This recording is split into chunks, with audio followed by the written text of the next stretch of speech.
contudo, resiste. Né? São 305 quilômetros quadrados de área, né? E é a quinta maior baía do Brasil. É a maior população, né, de botos cinza do mundo. Infelizmente, né, isso vem decaindo cada vez mais. A gente costuma falar que é uma baía de encantos, né, e recantos aprazíveis, né, que desperta a paixão de várias pessoas. Essas águas um dia foram cristalinas, onde a gente podia pegar camarão com as mãos, de tão maravilhosa até a lama era vendida dessa baía. Né? Infelizmente, com todo o processo de degradação ambiental, esse quadro vem se transformando. Pode passar. Bom, aí tem uma foto da praia de Sepetiba, na década de 50, sendo um cartão postal. Né? Infelizmente, a gente ainda faz o passeio por lá, o passeio da só para a gente introduzir um pouquinho. Né? A gente é tão privilegiado na Baía de Sepetiba que ela é cercada pela Mata Atlântica e pelos manguezais. Os manguezais são primordiais para a manutenção da vida na Bahia. Né? Acredito que todos que estejam aqui saibam um pouquinho sobre isso. Né? Porque além deles serem berçários, de certa forma eles filtram os resíduos, né? Oxigenam o ambiente e fazem uma manutenção mecânica, né, do litoral. E, apesar desse descaso, ela ainda é mais rica, porque até o nosso manguezal foi privilegiado, porque a gente tem as 3 espécies dos manguezais da Baía de Sepetiba: o branco, o preto e o vermelho. Bom, essa é uma imagem do acervo do Arquimedes da Cruz Nova, que nos foi passada pelo professor Simvaldo, que é uma mulher, né, tomando banho de lama na praia de Sepetiba. Essa lama milagrosa que fez até um sabonete patenteado, Lameol. Pode passar. Essa é uma imagem da praia de Sepetiba, nos seus áureos tempos, repleta de banhistas. Bom, e aí aqui tem alguns dadozinhos que a gente colocou, né? E vale destacar que só tem 70 quilômetros de distância da Baía de Sepetiba para o centro da cidade. Mas só que a Baía de Sepetiba não atrai a mesma atenção que a Baía da Guanabara. E é uma questão que a gente levanta. Por quê? Né? A gente pode considerar essa região como uma zona de sacrifício. A gente sofre com o que alguns chamam de racismo ambiental. E com um processo de degradação que já se configura há mais de 30 anos. Né? E só se agrava. A gente está sofrendo com esses impactos economicamente, socialmente e principalmente ambientalmente. Porque todo o modo de vida, o modo de subsistência das pessoas que viviam dessa baía foi totalmente transformado. Né? Principalmente a gente observa que tudo girava em torno da balneabilidade. Né? Infelizmente, a gente não pode mais contar com isso. Pode passar. Bom, isso daí é uma imagem, né, do jornal o Globo. Aí o seu Salviano Ferrenho, defensor das causas ambientais, fundador do movimento SOS Baía de Sepetiba. E isso já nos idos, né, do meados da década de 80, a Baía de Sepetiba já pedia socorro, né? Porque, segundo alguns, com a inauguração do Porto de Itaguaí é que esse processo se intensifica ainda mais. Pode passar. Aí é uma imagem de uma ação que o Ecomuseu de Sepetiba fez na praia de Sepetiba, que nos pediu para que alunos das escolas públicas, né, locais, pintassem placas com mensagens positivas para que a gente colocasse, né, na orla de Sepetiba.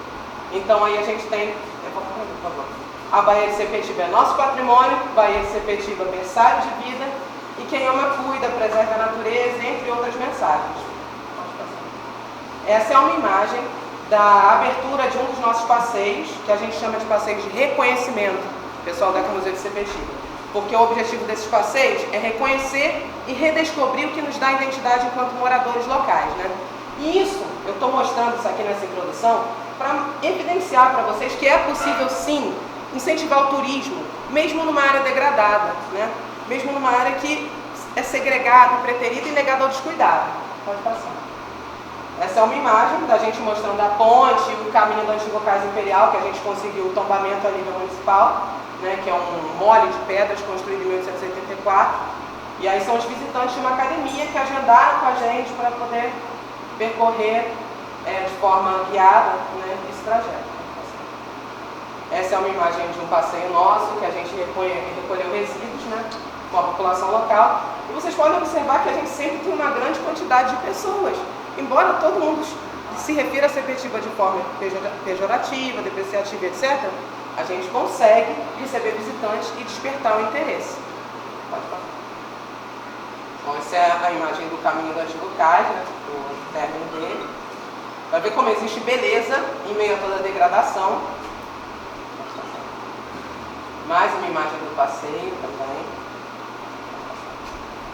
Bom, vocês podem observar que sempre tem gente interessada, apesar de tudo, né?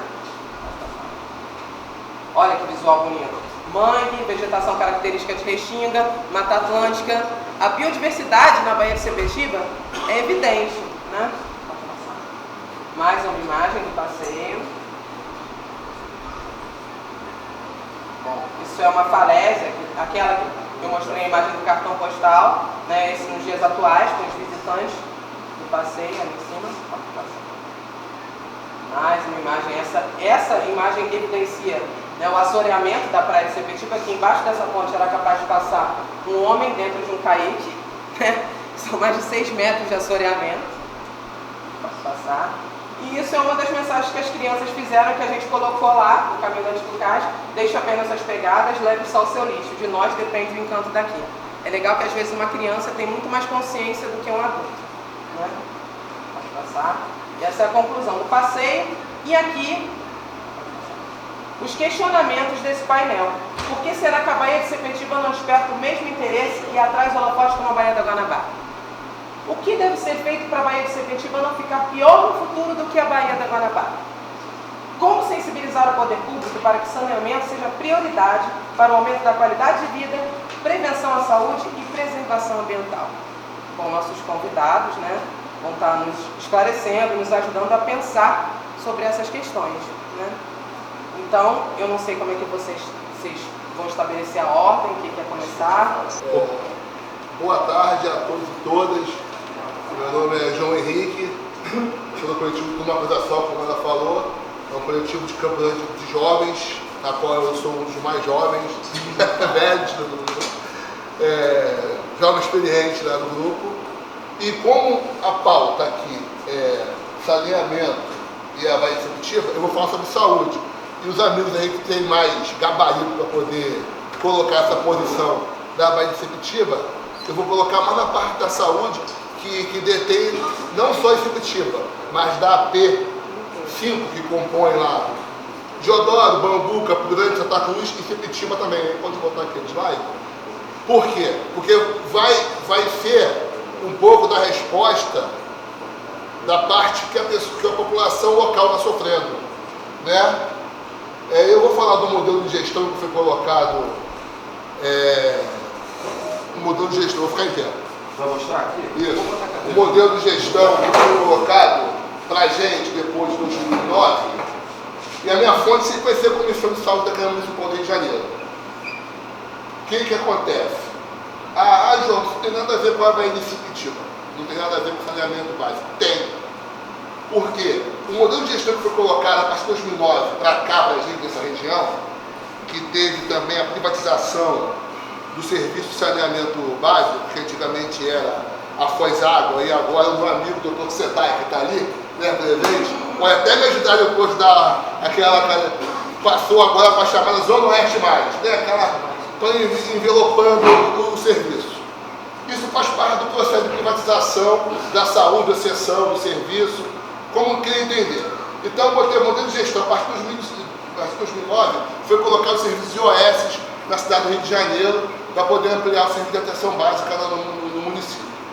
Então, o que a gente entende disso? Melhorou, João?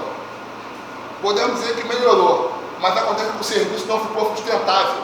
Como a gente ia manter isso a longo prazo? Aí eu coloquei ali, né, que cerca de 27 mil colaboradores terceirizados. Essa palavra colaboradores é um método que eu usei um eufemismozinho, que colaborador não é trabalhador, é um colaborador que está sendo lá explorado para o atual serviço de saúde municipal e agora está tendo as piores consequências que nós tivemos de 2017 para cá. Pode passar. Quando esse orçamento foi aprovado, agora de 2017 para cá, que reduziu o orçamento da saúde e teve o orçamento aprovado, aí bate justamente o que eu falo sobre o saneamento básico, que vai desaguar aqui pelo caminho que vem acontecendo. Não sei se vocês souberam que nos últimos 3 anos o índice de chikungunya, zika e dengue aumentaram, correto? E a chikungunya, ela triplicou. E ela atingiu justamente os idosos, as pessoas que têm patologia na área homeopática, porque a gente também, homeopática não, hematológica, porque nós temos as patologias ligadas à leucemia, doenças ósseas. Essas doenças foram prejudicadas e foram ampliadas com a expansão da chikungunya. A pessoa que tinha uma doença hematológica e automaticamente pegou uma chikungunya, ela teve um prejuízo maior na sua patologia. E o que acontece com isso? Reduzindo a atenção à saúde, diminuindo as equipes de saúde da família, da atenção básica, que são terceirizadas, onde eu volto lá e digo, se fosse todo mundo de trabalho efetivo, eles não iam ter demissão, a gente ia ter o trabalho não 100%, mas pelo menos mantido ali um padrão. Mas como você teve um orçamento de 2017, 2018, reduzido, você diminuiu as equipes da família, você perdeu acesso a essa população. Volto a dizer, as maiores áreas atingidas com a redução das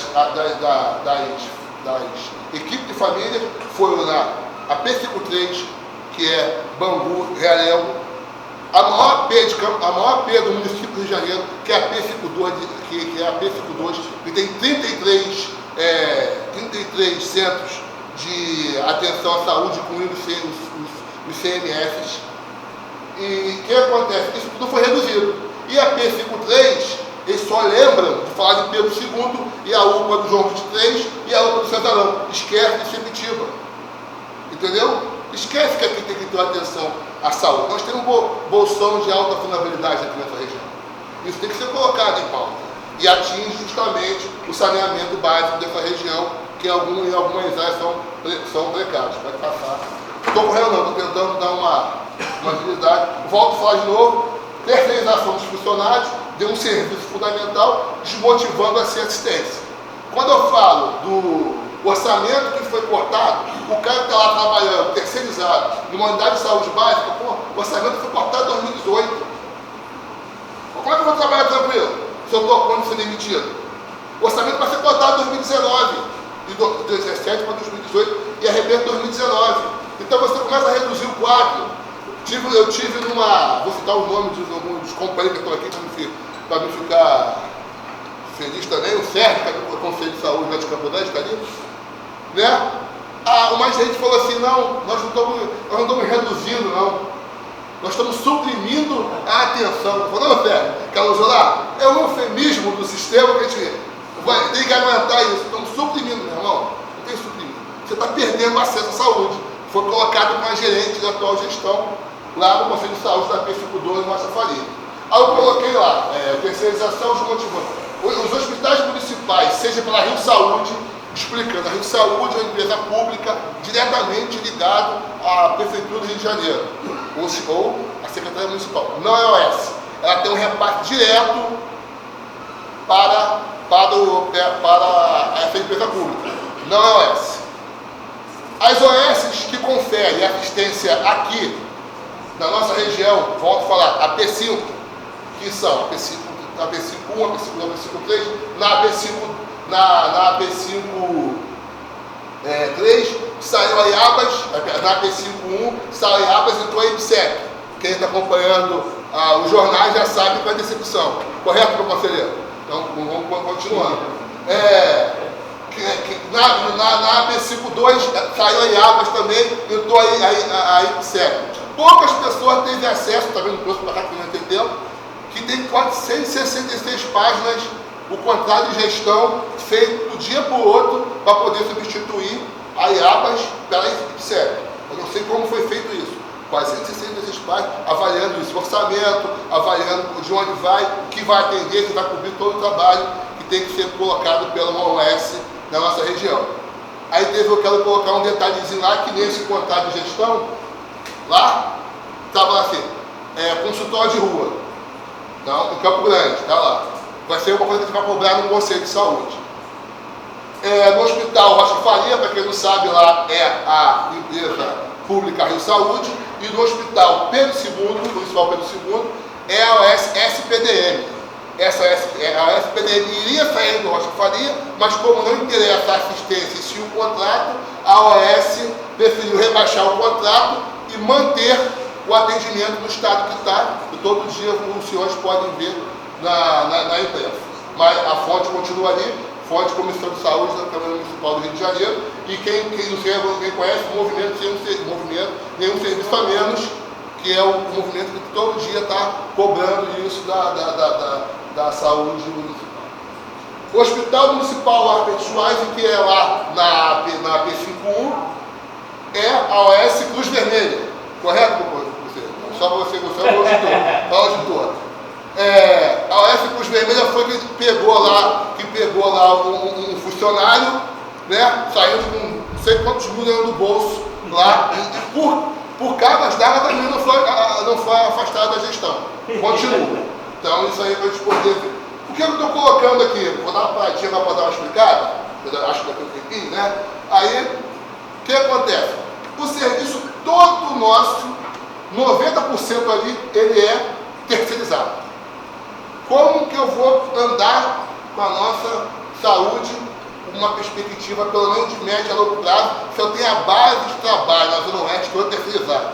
Como trabalha um funcionário hoje todo terceirizado? E ontem, pasmem, já tinha feito esse slide, estão pensando em pejotizar o serviço. Isso aí é uma consequência daquela nossa amada reforma trabalhista que foi feita em 2017. Então, o que a gente pode pensar para frente, que é a proposta do atual prefeito? Isso vai piorar o serviço de assistência, né? Passa aí o slide. Causas e motivos, para explicar por que houve essa queda de investimento, essa queda de atenção, tá? Causa e motivo. A atenção básica recebeu dois grandes golpes. É a chamada nova PNAD, a Política Nacional de Atenção Básica de 2017. Essa nova Política de Atenção Básica de 2017, ela mudou o modo de gerir a atenção básica. Eu posso botar um pouco mais de agente comunitário, eu posso reduzir agente comunitário, eu posso unir equipes. Eu tinha 2 equipes de saúde, que cada um tinha de 4.000, 3.500 pacientes. Aí, algumas de 2.000, tá pouco, junta as duas, aí faz uma equipe só de 7.000, com um médico para atender, entendeu? Aí tem também a crítica, mas a enfermeira só atende enfermeira? Não, a enfermeira também deveria ajudar. São 7.000 assistentes por área, não é para equipe de família, não é para a clínica não atende 7.000. Uma equipe de saúde da família atende 7.000 pessoas, tendo 4 equipes, atende 28.000 pessoas, uma clínica da família. E a outra foi a nossa também, emenda 95, que é a chamada emenda do fim do mundo, que reduz investimento a PEC do fim do mundo, a PEC do teto dos gastos, ela congela o investimento público por 20 anos. Antes era assim, você aumentava o repasse federal para os municípios de acordo com a demanda que era passada pela a CID, tinha um Conselho Municipal de Saúde e o Conselho Estadual, né, FIT, né, que fazia essa união, né, Conselho Internacional Tripartite, fazia essa união e passava esse informe para o governo federal. Hoje não, hoje essa avaliação é feita pela correção da inflação, isso durante 20 anos. Eu concluo ali, ou seja, o repasse federal ficou estagnado e o corte do orçamento municipal em 2018, né, 2019, porque essa emenda foi feita em 2017 pelo nosso querido eterno presidente, que Deus o tem, mas ele vai morrer para o Drácula, né? Faz que fique abaixo da despesa. Sempre o repasse não vai cobrir a despesa que nós temos. Ou seja, a gente vai ter que brigar no Congresso, daquele jeito que está, para poder suspender essa emenda 95, que é a PEC do fim do mundo. Deixa eu acabar só o contato. Então, um pouco da amostra que estamos vivendo na atenção. Eu priorizei aqui. João, você não falou de bairro de Sepitiba e não falou de saneamento básico. Eu já deixei claro que como a gente vai trabalhar no saneamento básico, e esse modelo que está, que eu postei não está. Está aí o meu contato, agradeço ao Fórum Rio 2019, a todos vocês participantes que vieram aqui, os outros estão lá fora. Meu contato está aí, meu e-mail está aí, muito obrigado. Quem vai tocar agora o barco é os caras que dominam tudo, Bahia e Sepetiba aí, é com vocês, meus amigos.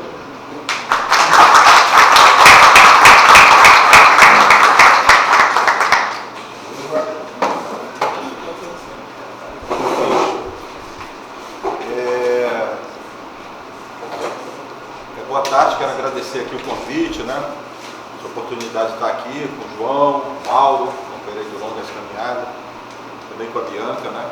Saudar aqui alguns amigos que estão aqui, Sérgio Castro, que já foi citado, eu estou aqui com o Marco Gebara, também com o amigo Rogério, que é barqueiro, estou vendo aqui também o advogado aqui, o Celso, vou falar alguma coisa aqui, acho que depois o Celso nas perguntas poderia complementar, que é um advogado que está atuando aqui pelo saneamento. Saudar também a Lília, né? Minha colega do Colégio Lemos Cunha, né? É uma satisfação encontrar aqui vocês. Pessoal, como o tempo é curto, eu pensei em falar duas coisas aqui basicamente. Se tiver tempo, eu quero falar sobre esse livro aqui, ó. Esse livro foi publicado ano passado aqui pela Casa Fluminense. Almanac Agenda Rio, né? Que foi o resultado de vários encontros que ocorreram em São Gonçalo, na Pavuna, em vários lugares, e a gente tem aqui modestamente um artigo que com esse cenário de crise, falência financeira do Rio de Janeiro 2016, a PEC do teto dos gastos, enfim, essa crise toda, me pediram para fazer um artigo que analisasse se é possível ou não termos política pública de saneamento. Porque vocês sabem que no processo de falência do Rio, a SEDAI está sendo entregue como moeda de troca, como garantia, por um preço irrisório, menos de 10% do valor do patrimônio. Se houver tempo, eu vou analisar aqui com vocês como isso vai aumentar a desigualdade ambiental e a falta de acesso ao saneamento pelas populações mais pobres. E eu fiz um esforço aqui, de tentar analisar isso, indicando inclusive as fontes de recursos para isso. E uma das polêmicas desse livro, que o texto é curto, né? É que eu queria incluir a Baía de Sepetiba no texto.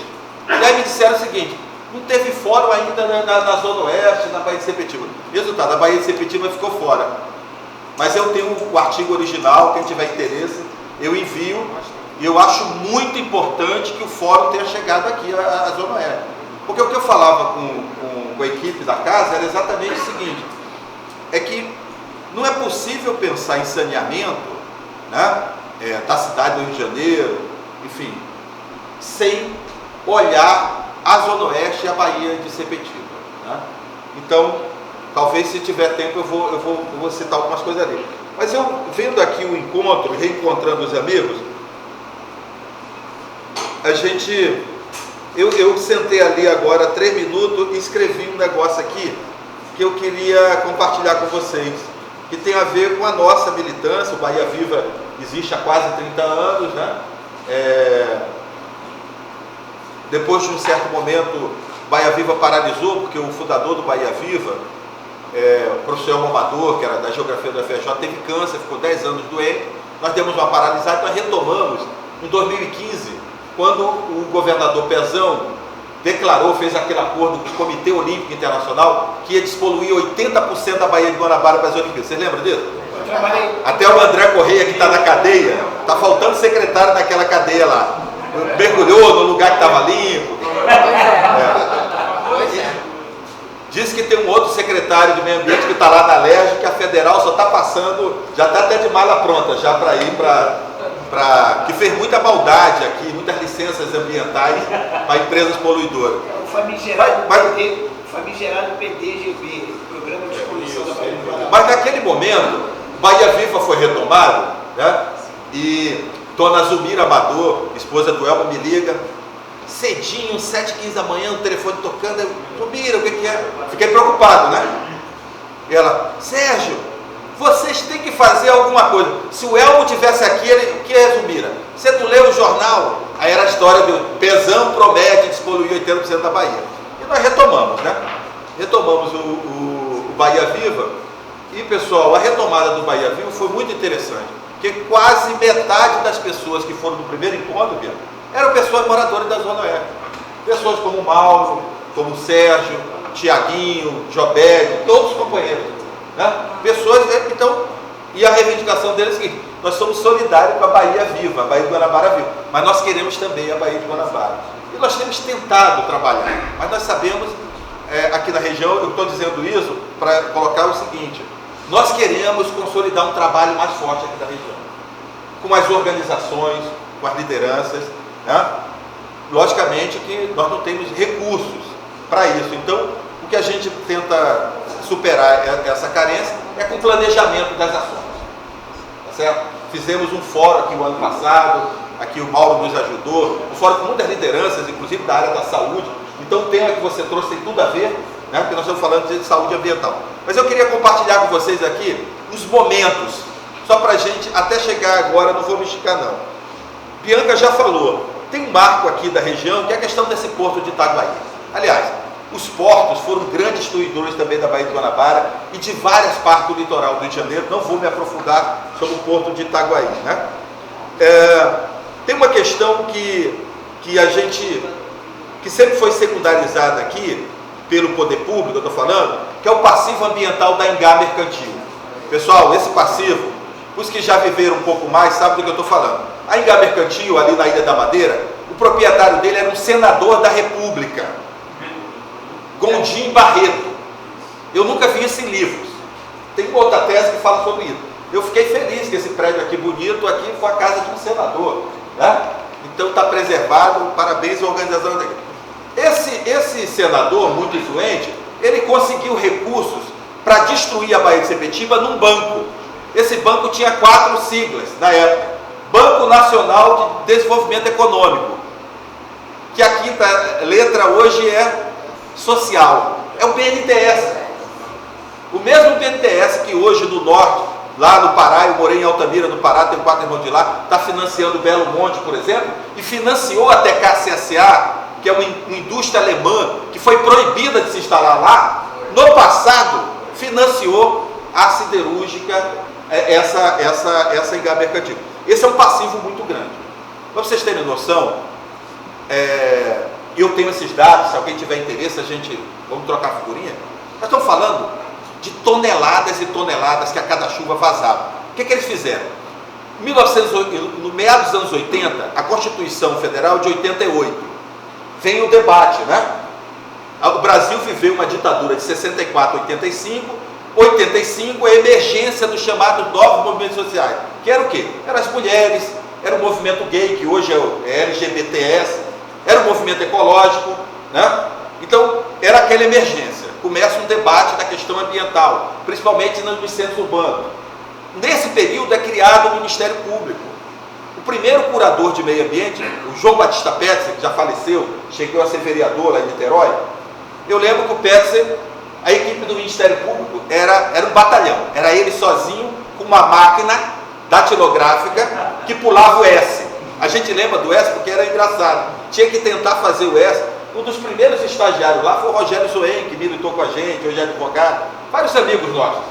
Doutora Patrícia Silveira, que hoje é uma promotora importante e tal. E eu lembro que uma das primeiras coisas, nós éramos um grupo de jovens e não sabia nem direito qual era o papel do Ministério Público, vamos falar sério. Da ponta, do último cabelo do pé ao dedão. E propôs para a Baía de Sepetiba, recomendou que não houvesse o desenvolvimento industrial dessa região. Eles comparavam a Baía de Sepetiba com uma outra baía no Japão, chamada Minamata. O que aconteceu da Baía? Quem tiver interesse, entra no Google, vocês vão ver do que eu estou falando. Tá? Minamata ficou conhecido no mundo todo por ser uma tragédia ambiental. Naquela época, no final dos anos 70, filhos de pescadores começaram a aparecer com câncer, nascer com câncer, peixes deformados, contaminação química. O que aconteceu lá nos países asiáticos que o Brasil não fez o dever de casa? Os países asiáticos, eles se desenvolveram investindo em ciência e tecnologia, o Brasil não.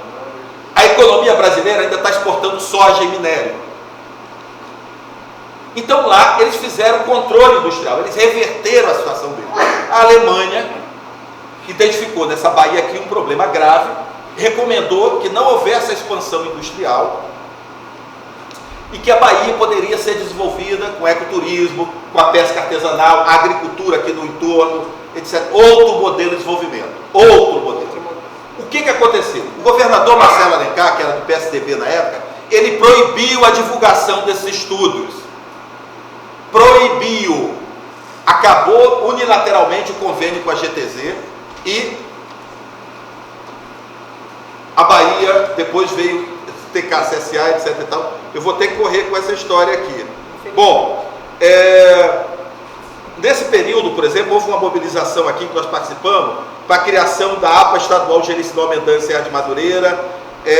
Houve uma luta muito importante aqui, que foi a questão do lixão de paciência. O prefeito César Maia, durante 16 anos, comandou a Prefeitura do Rio, tentou trazer aqui o lixão de paciência. Algumas carinhas aqui desse plenário lutaram contra isso.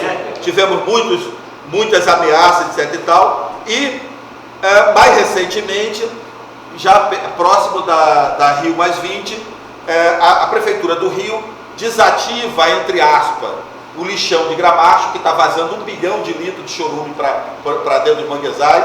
Quem entrar na página do Bahia Viva, se puder até entrar no Facebook, vocês vão ver lá. E transferiram todo o lixo do Rio de Janeiro, que são 9.000 toneladas de lixo por dia, queriam colocar aqui em Paciência. Inclusive, muita gente, algumas lideranças foram seduzidas com camisa, lixão gera emprego, enfim, que gera emprego é reciclagem. Nós impedimos o lixão aqui e ele foi para a Seropédica. Uma grande transação, enfim. Para vocês terem a noção, quem virou sócio da empresa foi a Júlio Simões, a maior transportadora da América Latina, nunca tratou lixo, mas virou sócia, 50% do lucro ali. Nós estamos falando de algo em torno, pessoal. O Rio de Janeiro gasta uma média de R$1 bilhão por ano para transportar lixo, enterrar, gerar poluição. Imagina isso na saúde. Nós seríamos uma Dinamarca. É a tal da chamada crise hídrica, né? Isso é uma crise hidrossocial. Nós temos problemas aqui em relação ao saneamento, a questão da privatização, né? Por quê? Porque quando a Odebrecht, foi um acordo ilegal, a meu ver, foi firmado na época pelo Cabral com o Eduardo Paes, em que a Odebrecht assumiu o compromisso de investir mais de 700 milhões de reais de saneamento. Para vocês entenderem, ela investiu 10% só. E depois veio essa roubalheira, Lava Jato, etc e tal. Agora é a tal da Brookfield canadense. Eu quero dizer que os investimentos eles não estão sendo feitos. Tem um outro projeto aqui na região, que é o PAC 2, que começou em 2016, via o Morá Carioca, que é o Saneando Santa Cruz, Fundo Rio Água. O Sérgio pode dar conferências sobre isso. O que eu quero dizer para você é o seguinte: esses processos de privatização e esses projetos que foram adotados aqui parcialmente, né, eles não têm a participação comunitária, o controle social. E quem aqui tenta exercer o controle social sabe da dificuldade. E esse é um problema. Esse é um problema, porque a Constituição garante isso. E hoje o programa de poluição da Baía de Guanabara, que está fazendo agora aí, começou em 95, ele mostra que o fracasso dele tem a ver, com o pessoal, da ausência da participação. É a ausência do chamado planejamento participativo. Não adianta alguém dentro da SEDAI ou da Rio Água, ou de uma concessionária privada, elaborar os planos mais sofisticados. Porque quando você vai a campo, quem sabe onde passa o cano, onde é o valão, o nome do rio, etc e tal, é o morador, é a associação de moradores, é o movimento ecológico que está ali, é o conselheiro de saúde. Então essa participação comunitária, a meu ver, é o grande desafio, principalmente nesse momento do país, que nós estamos entregues a forças ultraconservadoras liberais. Essa galera que está aí, com as suas alianças das piores possíveis, né, não tem menor interesse que a gente faça esse tipo de discussão aqui, sobre política pública, e muito menos fiscalizar, controlar. Bianca, eu já estou encerrando aqui.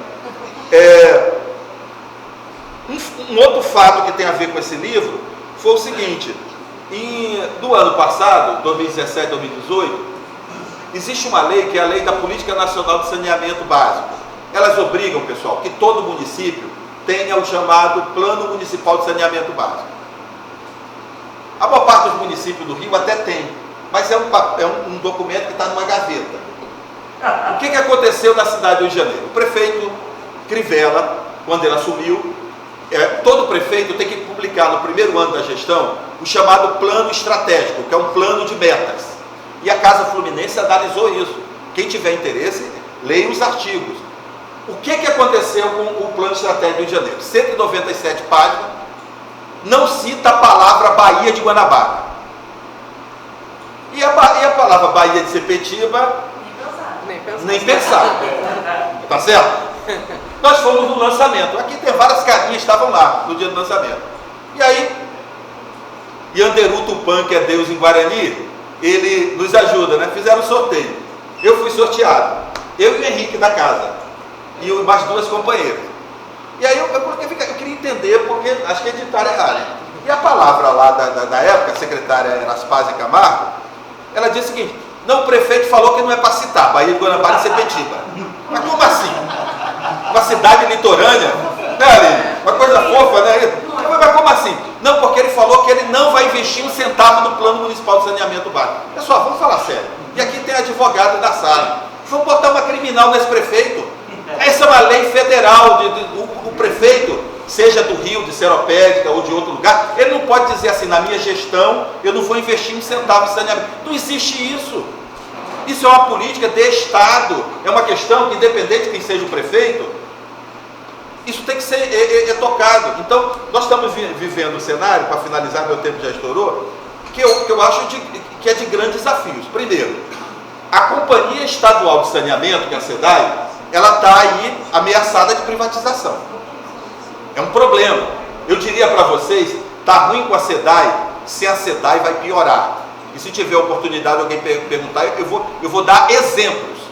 Por exemplo, São João de Meriti, que foi privatizado. A primeira coisa que o empresário, o movimento social, conseguiu uma audiência, ele disse o seguinte assim: eu não vou concluir o programa de despoluição não. O que eu ganho com isso? O tubo vai lá para uma favela, lá para o Parque Araruama, lá 95% não paga a tarifa da SEDAI. Como é que eu vou fazer esse investimento? Eu sou uma empresa privada. Vocês entenderam o que vai acontecer se a água e o saneamento for privatizado? As áreas lucrativas, que são Barra da Tijuca, Jacarepaguá, vai haver investimento, mas nas áreas periféricas, na Baixada da Zona Oeste, São Gonçalo, não haverá investimento. Então esse é o desafio e, a meu ver, nós precisamos nos organizar para que a gente possa ter aqui na Zona Oeste do Rio um forte movimento, que eu acho que pode começar aqui com esse fórum, para cobrar a parceria da SEDAI com a Prefeitura do Rio, para a gente tirar o Plano Municipal de Saneamento Básico do papel. Desculpa por me estender, mas vai ter uma parte do debate. Então é isso. Obrigado aí. Bom, boa tarde a todos e a todas. Eu também, como o Sérgio, não consegui preparar uma apresentação, acabei de chegar da Amazônia. No avião eu escrevi algumas coisas.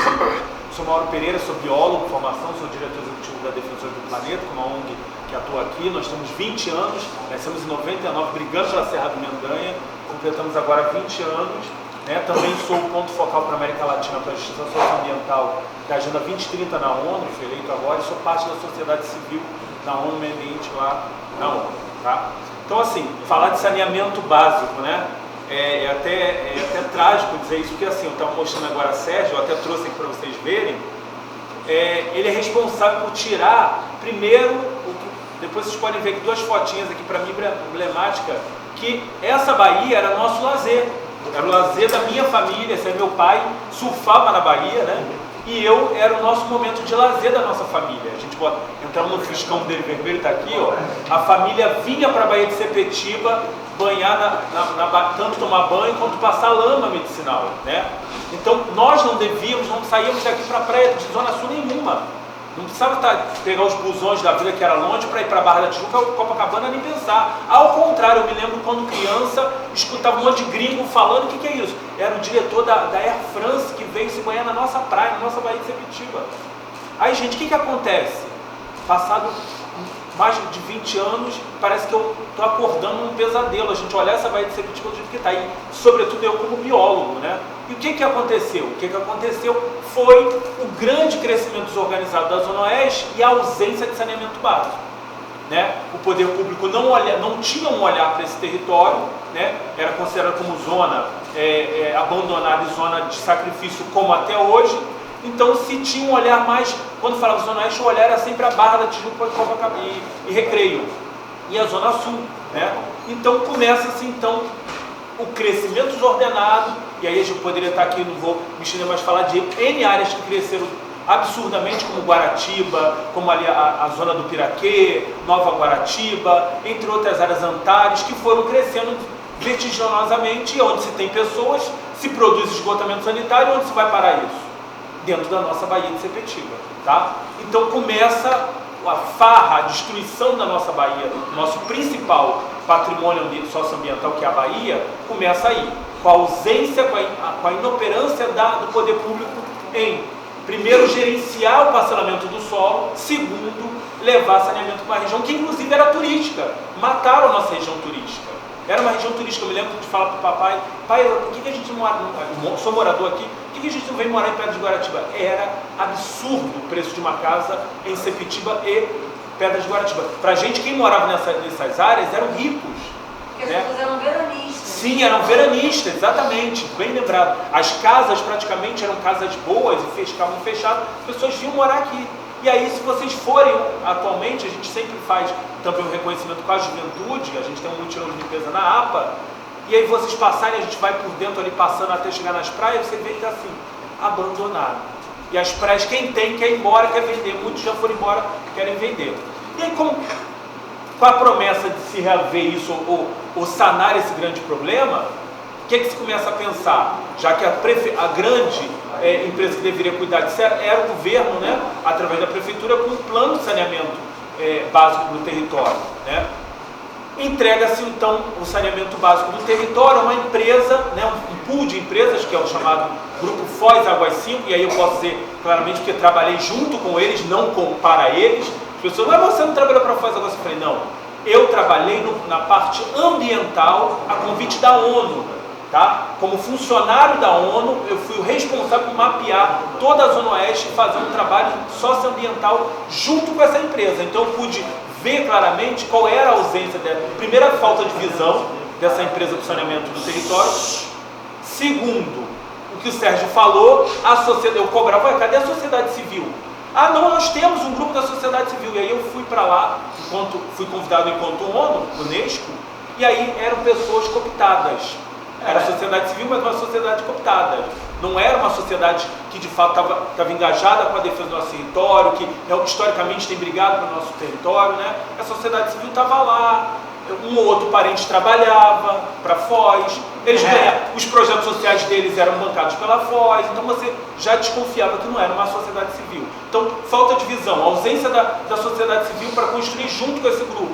E terceiro, um plano para inglês ver. Quando mandaram para a gente ver o plano, primeiro o plano estava atrelado ao momento olímpico que a cidade estava vivendo, né? Eles falaram claramente para mim: pasmem vocês, essa empresa ganhou, esse grupo Foz Águas, que incluía a Foz Águas e Águas do Brasil. A Foz Águas é um grupo Odebrecht, com Águas do Brasil, que é um grupo nacional, que tem inclusive atuação no território nacional. Ganhou 640 milhões do fundo do FGTS, o nosso dinheiro. A gente está falando uma farra do boi com o nosso dinheiro, para gerenciar 30 anos esse território. 30 anos. E eles apresentam para a gente um plano olímpico, que foi amarrado com a prefeitura, que primeiro eles iriam tratar os 4 anos olímpicos, segundo eles. De 2013, esse acordo foi fechado em 2012, viu, gente? Eu sei porque eu entrei logo no início. A cidade estava recebendo a Rio+20, foi alfinetada lá dentro da Rio+20, inclusive por mim, que fui lá levar um documento do território. Se vocês buscarem, podem buscar na internet, tem um documento nosso, que nós construímos juntos aqui na Zona Oeste. Nós levamos um documento quando criamos um evento chamado Cúpula dos Povos da Zona Oeste na Rio+20. A gente uniu 710 pessoas na Lona Cultural de Campo Grande para traçar um documento, o que a Zona Oeste queria da Rio+20. E lá foi apontado pelos moradores: saneamento, Baía de Sepetiba, combater a poluição. E isso foi entregue lá. Na época o secretário era o senhor Mink, né? Mentira, falava aqui. Então nós confrontamos o secretário com esse documento, inclusive ganhamos uma vitória. Lá mesmo a gente denunciou o abandono da APA do Mendanha, que não se fazia nada na APA do Mendanha. Então lá ele mesmo ficou constrangido, disse que faria alguma coisa pelo território. Prometeu criar o Parque do Mendanha, criou o Parque Estadual do Mendanha, abandonado até hoje, tá?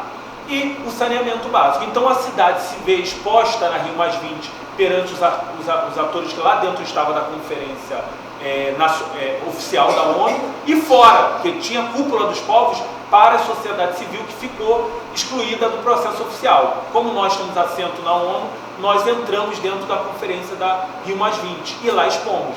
Então, esse acordo começou a ser traçado aí, no finalzinho logo pós Rio+20, começou a se traçar esse acordo de passar o saneamento para uma empresa, como legado ambiental. E aí entrega-se então o Grupo Foz, o Odebrecht estava no auge, né? E o Odebrecht participou das discussões, inclusive da Rio+20. Quem não se lembra da sacola Ecobag lançado lá era o do Grupo Odebrecht Ambiental, né? Que agora está sumida, correu por causa dos escândalos. Então o prefeito entrega, né, um acordo, tira da mão da SEDAI e entrega na mão do Grupo Foz. O Grupo Foz Água Seca, esse dinheiro todo. Então, antevendo o momento dourado, não sei se vocês lembram desse momento dourado que a cidade ia viver, os grandes eventos, começou com a Rio+20, viria o quê? A Copa das Confederações, a Copa do Mundo, fecharia com as JMJ, fecharia com as Olimpíadas. Jogaram então para a construção desse legado olímpico da cidade. Então, a Foz entra anunciando o quê? Os 4 primeiros anos nós vamos tratar o momento olímpico. Então, começa a trabalhar de 2013 a 2016, 10 bairros iniciais, porque eles tinham, a cidade acordou em Copenhague que era uma condição sine qua non para a cidade receber os Jogos Olímpicos em 2016, o lado Zona Oeste, ponto Zona Oeste do momento olímpico, que era Deodoro, precisava-se ter Deodoro e Vila Militar com 100% de cobertura de saneamento básico. Então, por isso que a Foz entra trabalhando só esse lado e nos esquece. Esse lado aqui ficou esquecido. Tá? Isso são dados que eles passaram para a ONU, a gente trabalhou junto com eles e também participei a convite da ONU do Grupo de Sustentabilidade dos Jogos Olímpicos. Por isso que eu tenho também os dados de lá. Participei desse Grupo de Sustentabilidade Olímpica a convite da ONU desses Jogos, porque como colocaram Deodoro nos Jogos, a ONU falou, Mauro, você tem que ser parte desse grupo, já que vai falar de Zona Oeste. Então, nós participamos a convite dessa elaboração. Todos esses documentos também estão na internet. Só buscar plano de sustentabilidade dos jogos, tudo nós construímos, está lá. Só não está o último, que deveria ser construído, deveria ser entregue esse ano, porque o grupo de sustentabilidade foi encerrado, o Comitê Olímpico Brasileiro não nos chamou mais. Nós deveríamos dar o final desse grupo olímpico, de sustentabilidade dos Jogos Olímpicos. Tá? Mas não está. Deveria ser entregue agora. Então, começa-se aí. 30 anos de concessão, deveria sanear 21 bairros com esse dinheiro que ganhou. E a promessa de construção de 19 estações de tratamento, e aí eles só nos entregam uma, que é a ET Deodoro, tá? E 221 elevatórias. Esse era o plano inicial que a Foz ganhou.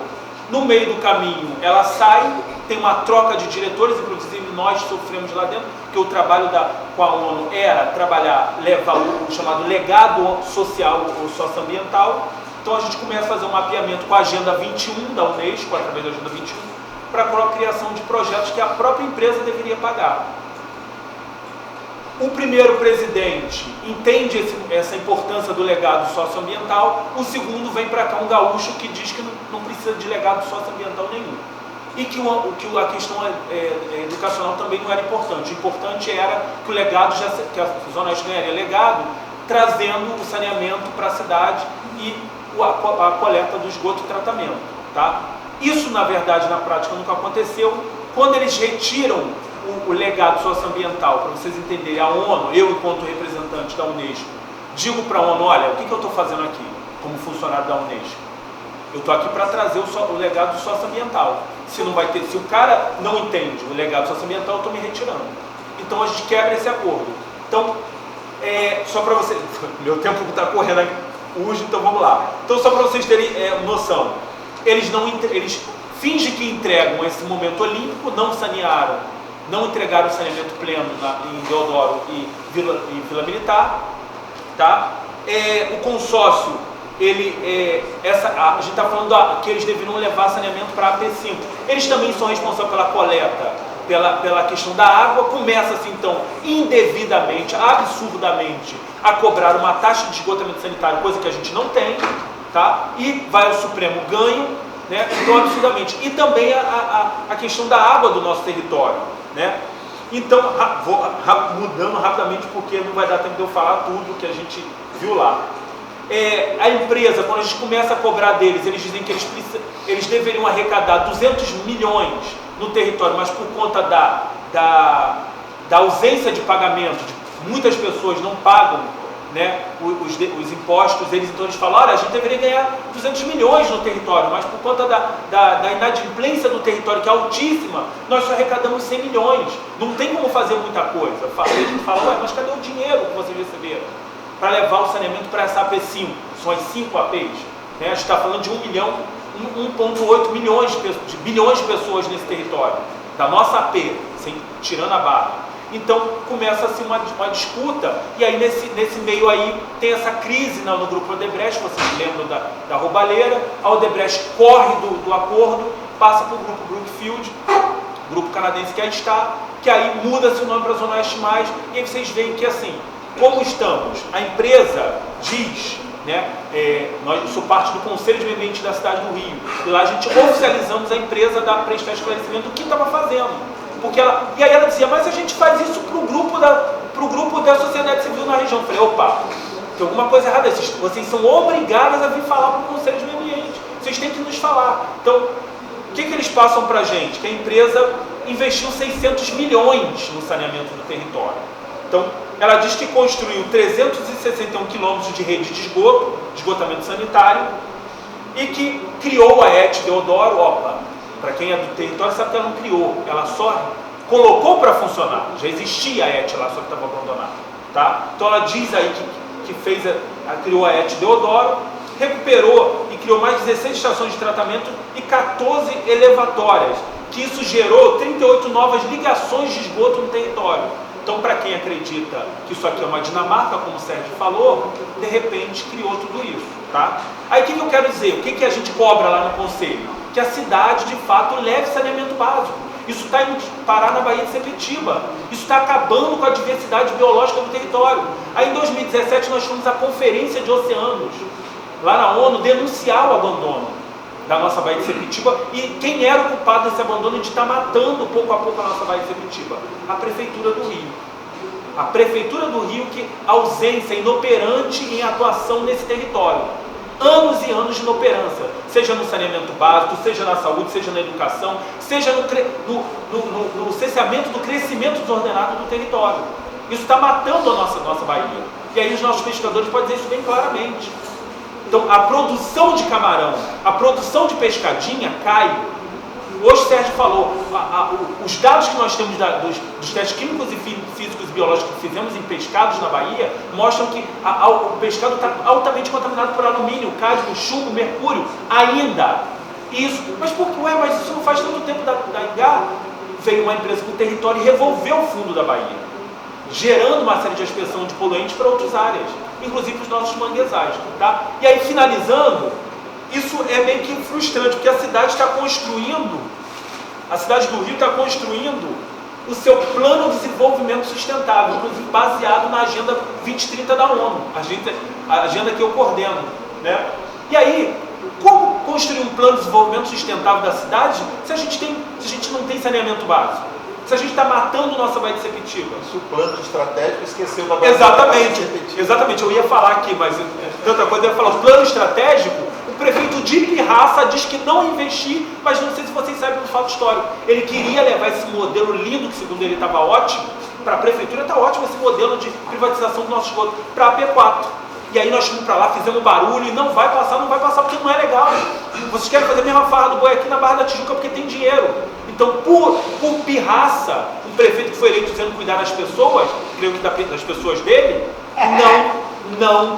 não quis investir no saneamento básico. Então é isso. E aí também a cidade também está construindo a reboque o plano de mudanças climáticas. Não sei se vocês sabem, o que tem a ver Bahia sempre com o plano de mudança climática? É bom lembrar vocês que a nossa Bahia tem um papel fundamental em deter as alterações climáticas que estão afetando nosso território. Nós vamos denunciar isso agora na Conferência de Mudança Climática no Chile, que vai acontecer em dezembro. porque a cidade começa a sofrer uma série de impactos. Inclusive, a gente está falando de 2 territórios historicamente abandonados. O IDH de Santa Cruz continua sendo um dos péssimos da cidade e Guaratiba também. Então, e por que IDH? Porque tem a ausência do poder público no território. Então nós vamos denunciar isso na próxima Conferência de Mudanças Climáticas que vai acontecer no Chile e também na próxima Conferência de Oceanos que vai acontecer em julho em Portugal. Por quê? Mas por que denunciar esse espaço? Porque a Prefeitura para lá vai apresentar um plano de mudanças climáticas que está construindo. Um plano de mudança climática que não viu a população da Zona Oeste do Rio. Então, é isso que eu queria trazer. Eu trouxe mais alguma coisa, mas o tempo é curto. Se vocês fizerem um debate.